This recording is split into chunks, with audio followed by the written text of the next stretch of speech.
the significance of this mantra that has been being distributed? So this is being distributed from the Sevakartas of Ramamandir. Akshata means in Sanskrit, it means bowl.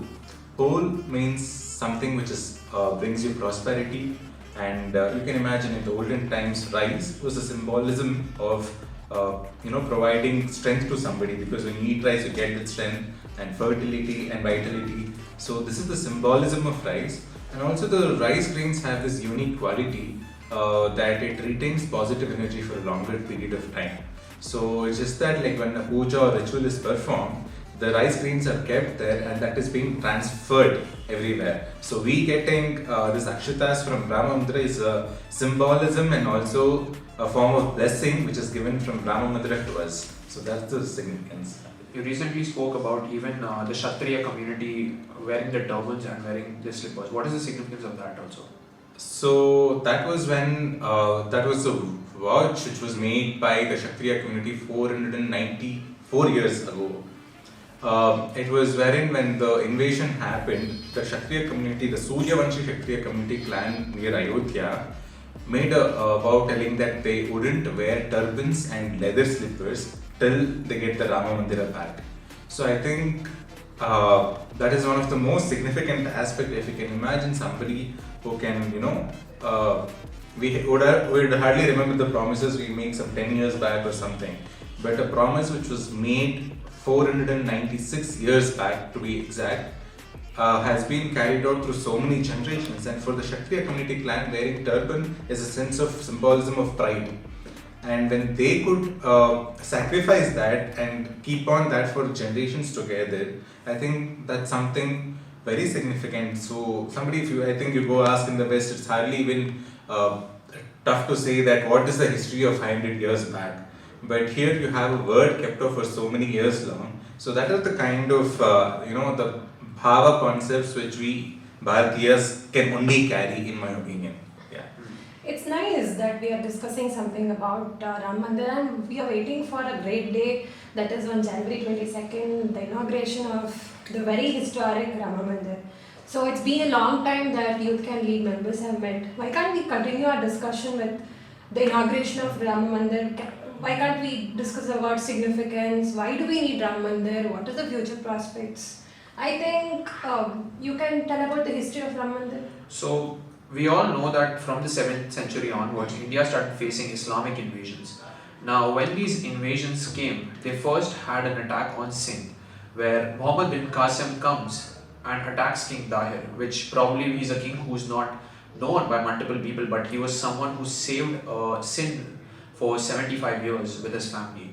Now when we come to 1584, Babur, an invader from Uzbekistan, attacks Ayodhya, clearly after defeating the Lodhi Sultanate in the Battle of Panipat.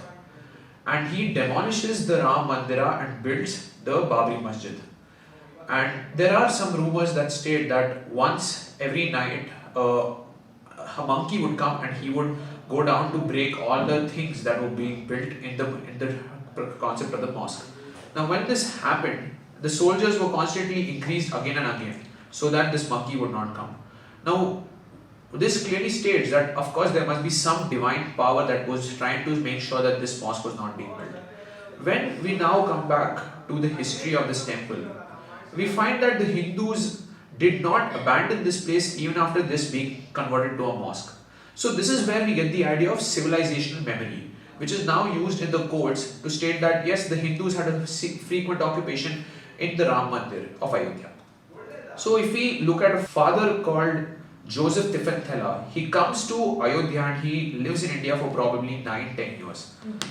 And what he does is that he looks at what happens in Ayodhya and he states that on the day of Ram Navami, which is the birthday of Lord Rama, the Hindus come and they take a dip in the holy Sarayu and they circumambulate or do the parikrama in front of a Ram Lalla Parna. And he was shocked to see that people even today are celebrating the birthday of someone and they're paying homage to all that temple which had been destroyed many years back by an invader. Now if we look many years after this, we have the history coming to a very significant point, that is where the British come. Now the British get India, or the British East India Company defeat the Marathas and take over India in the first Anglo-Mysore and the Anglo-Maratha War. Now when this happens, the British make sure that there's nothing changed. So the revenue records, which played a very crucial role in the Ram Janmabhumi's verdict, was known as the Janmsthan records. Now, when we see this, that events after events, we see that yes, there was some divine power that was protecting this temple and making sure that people don't forget it, and it was probably for a bigger cause that would take back in the would come in the next 2090. So when we talk of this, we see that the Muttawalli, or the caretaker of the masjid, goes to the Faizabad district court and he files a complaint stating that Nihang Sikhs entered the premise of the Babri Masjid. They performed a havan to Lord Ram and they wrote on the walls of Babri Masjid with charcoal Ram Ram, which clearly states that the Hindus and Sikhs had an undivided connection with them, between them. Now, if you look at this, the masjid was clearly abandoned, which clearly meant that there was no occupation probably after Babur had taken over the mosque after India. Now, when this takes place, the Mahants of the Ram Lalla or the Ram Janmabhoomi go and they state that this is our place and you have abandoned this place, so it is quite obvious that we have to come and we have to worship here because it's our holy spot. Now, when the evidence are looked back to back, this man, who we call as the Muttawalli, he goes on to name this as the Masjid-e-Janamsthan. Now, why would someone name the masjid called Masjid-e-Janamsthan in contrast to even the Eidgah Masjid or even the Gyanvapi in Kashi? So, 3 court cases were there again and again after, where it clearly stated that the Muslims had no clear view as to, or no clear evidence that this was their mosque. Because everything was coming to the Hindus, that yes, this is a Hindu temple which was occupied forcefully. Now, cut short to the day the Babri Masjid was broken down by the Kar Sevaks, something called the Vishnu Hari inscription breaks when falls from the walls of the Babri Masjid at the time of destruction. Now, this is something that played another pivotal role in the judgment, because this spoke about how the temple was built, who all had paid a contribution to this temple. Now, if you look back in medieval India, Jain temples, Hindu temples and Buddhist stupas would clearly make inscriptions where they state that this person built the temple due to these reasons. So, it was a mark of honoring them. Now, someone from the leftist liberal historians, clearly people like Irfan Habib, go on to state that this is an inscription that has been stolen from the Lucknow Museum and this has been planted over there. When in reality this is 5'5". How can people carry 5'5" long inscription? And the moment this fell, this inscription was broken into half. On the other hand, this inscription that he was speaking of in the Lucknow Museum had been shattered into pieces, so you could only just understand 1 or 2 words of it.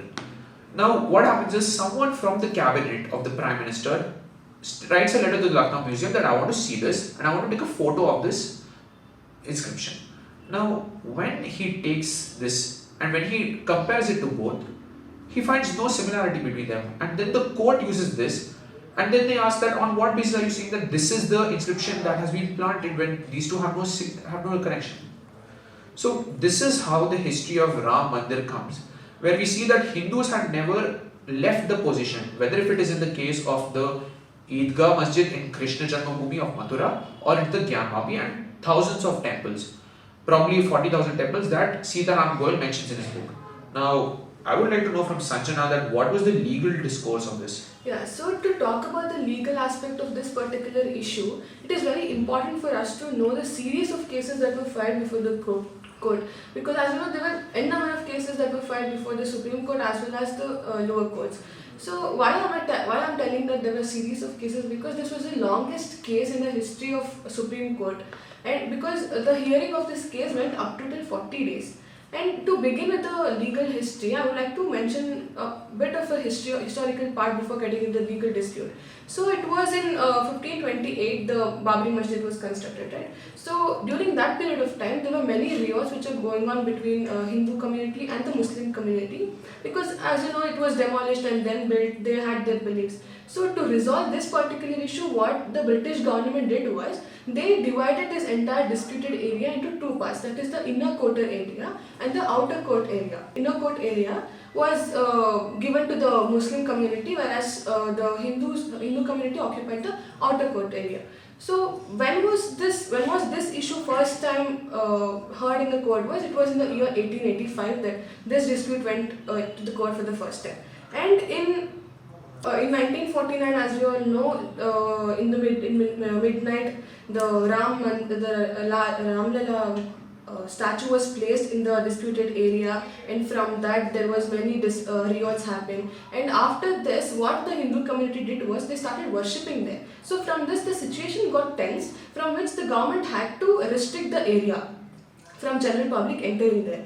And So because Ramlalla deity was worshipped again and again, it was a great concern. Yes, yeah, it was because the situation got worse, and there was a tension in the community because there were many riots happening there. And then in the year 1950, Mahant Ramchandra Das filed a suit before the court for claiming his right to worship, but it was withdrawn as well. And in 1959, Nirmohi Akara, who is one of the party in the Supreme Court case as well, even they filed a petition with claiming the absolute right to manage the affairs of the dispute, the Janmasthana.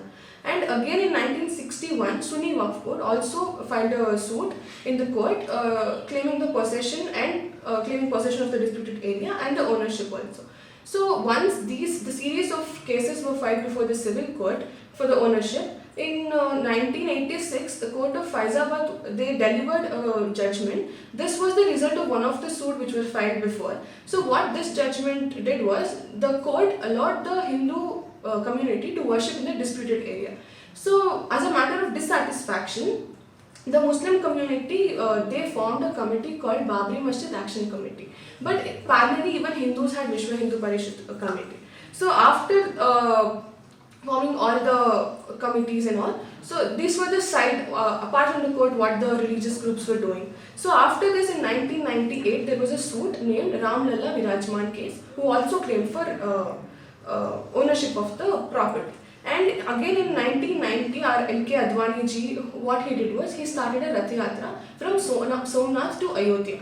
So after this, obviously, this, as we all know, this was a very controversial yatra, or the time where many riots happened from this also. So in 1990, this happened. In 1991, the UP government took control of the area to balance the peace or to control the situation. So during that time, it was Kalyan Singh's government which was there during that period of time.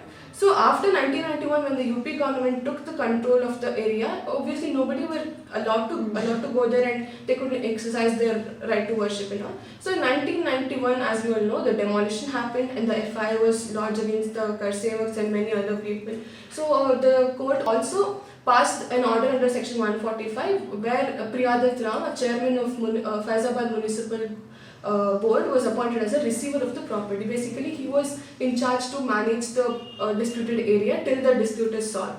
So once all this happened, after the demolition FIR was launched, and after that all the receiver was also appointed, and then in 2002 this matter went to the Allahabad High Court. So what Allahabad High Court did was, basically this went to decide the ownership of the property, whom should the disputed area belong to. So what Allahabad High Court did was, they constituted three judge bench, and then to decide on the ownership, the Allahabad High Court also, they asked the Archaeological Survey of India to conduct a survey and scientific investigation. They used a technology called ground penetrating technology. This is a scientific investigation which the ASI took. ASI is the Archaeological Survey of India. So once the survey was done and then the report was submitted to the Allahabad High Court, So what the report suggested was, it showed the presence of ancient structures like pillars, wall slabs, and the foundation which was placed, and also the flooring. The flooring was found on a significant portion of the disputed area. And one more important thing, what we have to mention here about the ASI report is that in 12th century, it showed that there was a mandir in the disputed area, and in 1528 there was a masjid as well. So between those period, between 12th century and 1528, there were no evidence to show what exactly was there, which structure was there, or what happened to that area. So this was the kind of loophole in this case I would like to tell, because there was no evidence to show what exactly was there. So after this, after the Allahabad High Court passed the judgment in 2010, this was a historical judgment which led to the Supreme Court case what we have now. So what Allahabad High Court held that, it held that the three parties, that the Hindus, Muslims and the Nirmohi Akhada, were the joint holders of the property. And the High Court of Allahabad also allotted 1/3 of share to each of the parties. So obviously people were not satisfied with this judgment, and then they made the appeals to the Supreme Court. So in 2011, Supreme Court put a stay on this judgment, and after 2011, after 5-6 years, in 2016, what Subramanya Swamy, as you know, he filed a petition Supreme Court for asking permission to construct Ramamandir in that disputed area. So after 2016, after he filed a petition, in 2019, what Supreme Court told was, they referred this matter to the mediation, that is the outside court settlement. Before few years, even the then CJI of Supreme Court, J.S. Khekar, also had told that to solve this dispute outside the court also, and even in 2019 also Supreme Court referred this matter to the mediation, and then the mediation also submitted the report, whatever the parties came to conclusion. And after 2019, the hearing in the Supreme Court started from 6th August and it went till to 14th October 2019. So as I told, it was the longest case. So what the parties argued here as well, so there were three contentions made by the three parties. I would like to summarize what they told. So the first party, that is the Nirmohi Akhara, claimed the full possession of the property, the full ownership of the property. But Supreme Court told that there was no clear evidence that why you want the ownership, and they did not present the evidence. And then the Sunni Waqf Board, what they contended was, in 1949, as I told you, the Ramlala idol was placed in the disputed area, right? So the Sunni Waqf Board contended that this was an illegal act which was done by the other party. And then they also told that, as my friend mentioned, that yes, the Ram Chabutra, it was in the outer courtyard area. Yes, it was a Janmasthana of Rama. Let the Hindus worship there, but the Sunni Waqf Board wanted the possession of inner courtyard and the permission to reconstruct the masjid. So this was the 2-3 contentions of the Sunni Waqf Board.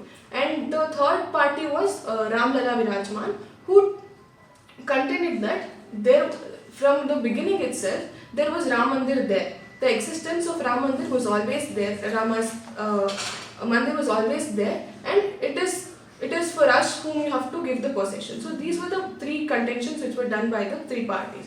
So after hearing all these things, the Supreme Court reserved their judgment and also asked the parties to file a molding of relief thing. So what is this molding of relief is? So if usually in the cases, parties ask for their claim, right? So in the judgment, if the court is not in favor of the claims which the parties have asked, what is the alternative that you want?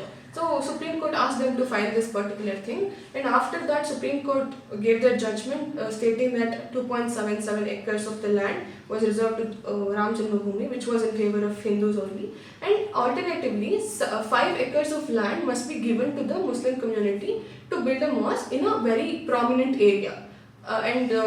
Supreme Court also instructed to form a trust and start constructing Raman. So this was the whole journey of the legal dispute, what it went and how it started and how it came to 2019 judgment.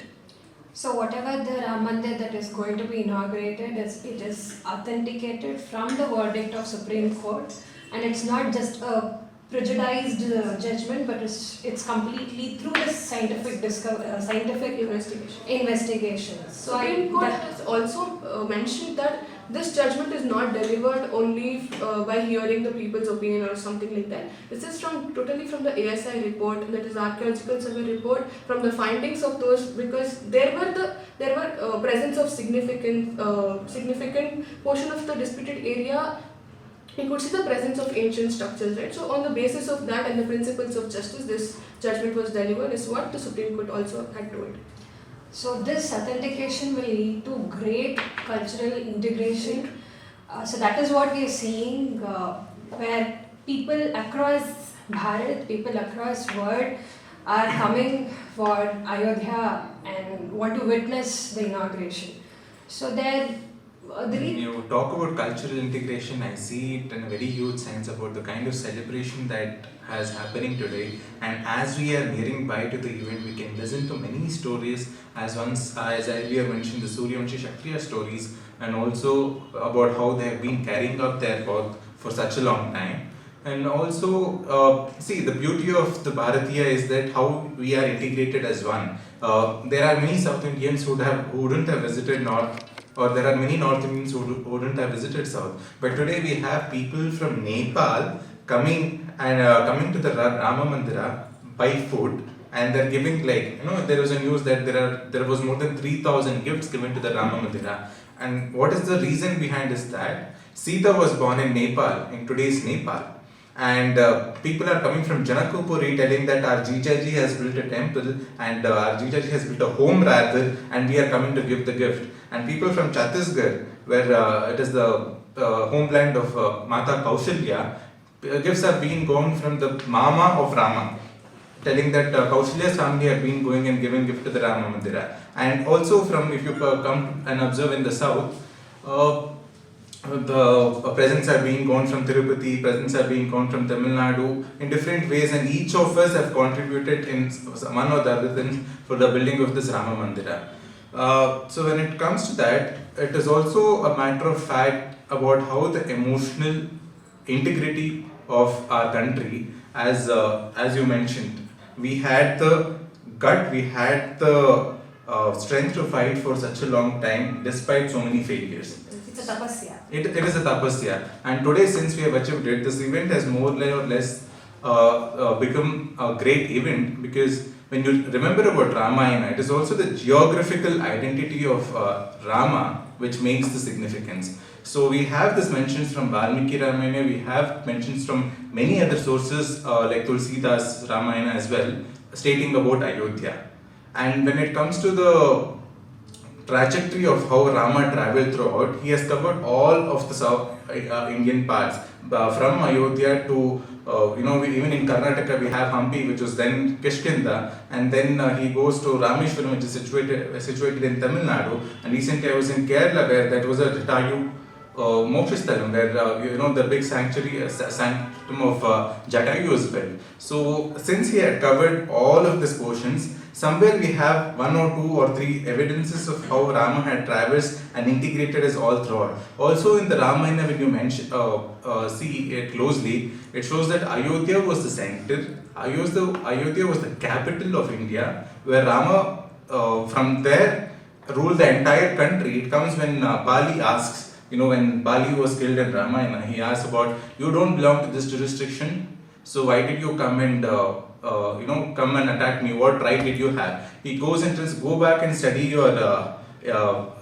constitution. This land comes under the jurisdiction of Ayodhya. So that way it shows that Rama ruled throughout the country, and today when we are again doing this Ramamandira, which is happening, it more or less seems like a Rama Pattabhishekam, which is happening again.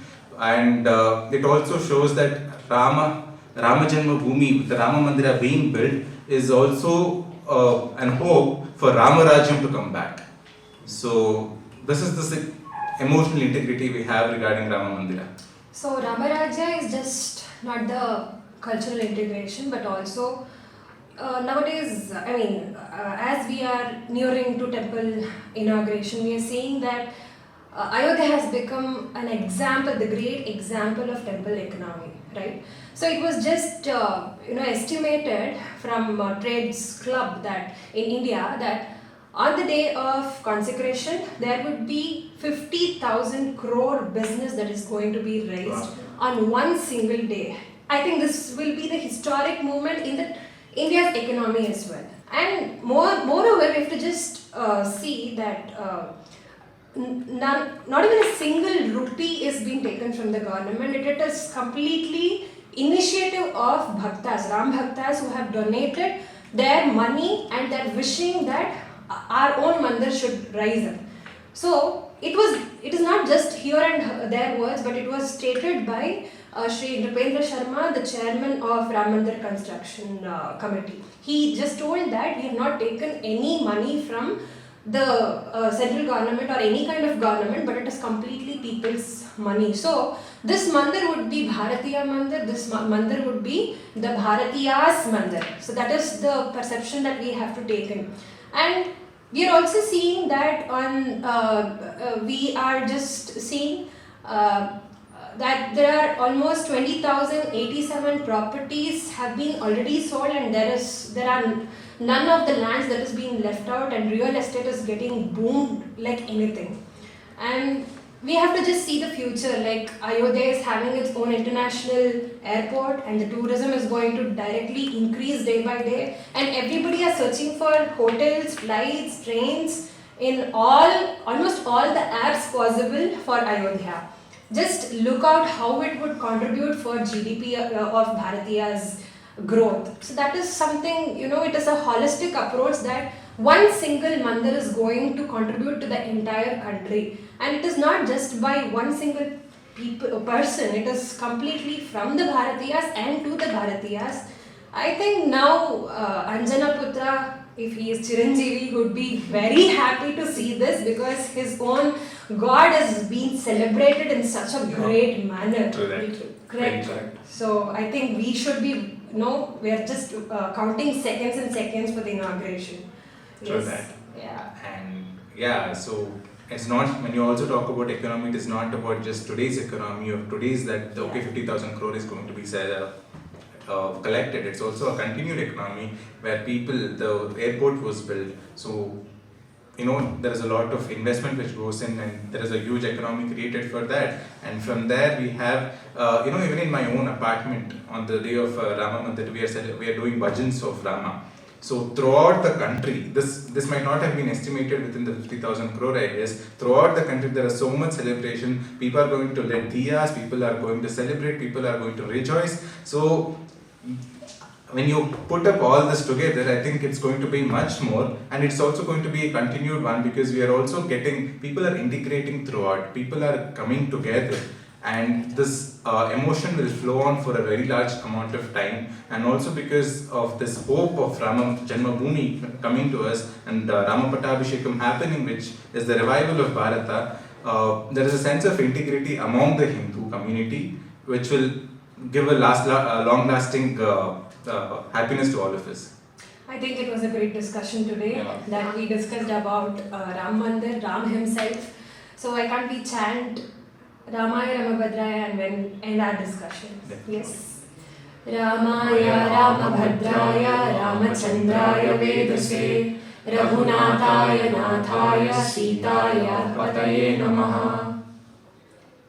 So I would request everyone to subscribe Youth Can Lead and know more details about what exactly is Youth Can Lead and what do we do in Youth Can Lead. Namaste.